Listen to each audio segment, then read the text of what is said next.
ఏంటి సార్ చూసారా Paradise? Paradise గ్లిమ్సియా ఆ, బాగుంది. మన దసరాతో నాని గారు అందరూ కూడా అందరినీ మాయ చేశాడు. అప్పుడే అందరికి మాస్ లుక్ ఏంటో చూపించాడు. మళ్ళీ పారాడైజ్ తో ఓర మాస్ లుక్ చూపించబోతున్నాడు. థియేటర్స్ అన్ని కూడా ఇప్పుడు నాని కోసం ఎదుర్కొస్తున్నాయి. ఎందుకంటే మనోడు ఆల్రెడీ కోటి సినిమాలో ఒక మాట ఇచ్చాడు. అవును. ఆ కోటి సినిమా ప్రీ రిలీజ్ ఈవెంట్ కి వచ్చి నేను ఇది డైరెక్ట్ చేశాను, ఈ సినిమా నచ్చకపోతే నా హిస్టరీ చూడకండి అని డైరెక్ట్ ఓపెన్ ఛాలెంజ్ చేశాడు అనమాట. ఛాలెంజ్ లో గెలిచాడు. కోటి సినిమా కూడా అద్భుతంగా వచ్చింది. అలాగే ది పారాడైజ్ మనకి హైదరాబాద్ లో ఏ బిర్యానీ ఫేమస్ అంటే పారాడైజ్. అలాగే డబల్ కా మిఠా, డబల్ కా దమ్ము, డబల్ కా మసాలా అన్ని కూడా ఈ సినిమాలో చూడబోతున్నాం. నాకు తెలిసి ఆ లుక్కే చాలా డిఫరెంట్ అండ్ మాస్ లుక్ కనబడుతుంది.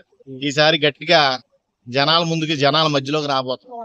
సో ప్యారడైజ్ టీజర్ చూసిన ప్రతి ఒక్కరు ఒక పదం దగ్గర ఆగిపోయాం, మేము మిగిలింది మాకేం బుర్రలోకి వెళ్ళట్లేదు అని చెప్పేసి అంటున్నారు. ఏం బాధ అది? ఏం సార్ ఆ బాస్టర్డ్ గురించి ఏమంటారు అసలు? ఎంతవరకు కరెక్ట్ అండి? ఏ పదం అది? లాస్టడా? బాస్టర్డ్ అదే చేతి మీద రాసి చూపించాడు కదా. Okay okay okay. అంటే అది మాస్ పీపుల్ కి కనెక్ట్ అయ్యే ఒక రైమ్ లాంటిది.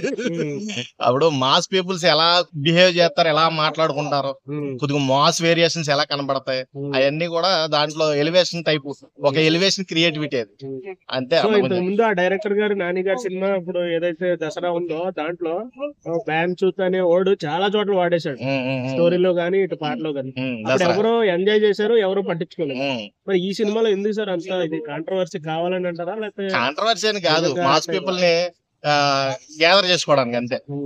కాంట్రవర్సీకి వెళ్ళాలంటే ఇంకా చాలా ఓట్స్ ఉన్నాయి, అవన్నీ కూడా చాలా మంది వాడతారు. కానీ అవన్నీ కూడా కాకుండా కొంచెం మాస్ పీపుల్స్ కి కనెక్ట్ అయ్యే విధంగా కొన్ని వర్డ్స్ అనేది అలా ప్రతి సినిమాలో ఒక్కొక్క వర్డ్ అలా బ్యాన్ చేత ఎలా వాడాడు దసరాలో, అట్లానే ఇక్కడ కూడా ఒక మాస్ పోయిట్ అన్న.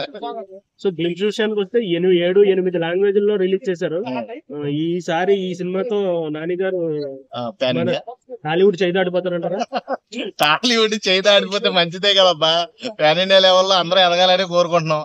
అలాగా అదృష్టం కొలిది మన తేజ ఒక సినిమాతో, హనుమాన్ సినిమాతో ముందుకెళ్ళాడు, పాన్ ఇండియా లెవెల్లో మార్కెట్ క్రాష్ చేశాడు. అలాగే మంచి సబ్జెక్ట్ తో వస్తే ఎవరైనా సరే ఆ పొజిషన్ కి వెళ్తే మన టాలీవుడ్ గే కదా గర్వకారణం. ఆ విధంగా ఆలోచించాలి ప్రతి ఒక్కరు కూడా. మన లిమిట్స్ లోనే మన లిమిట్స్ సినిమాలే తీస్తే ఎంతవరకు అని కదా, ఎదుగుదల ఉండాలి.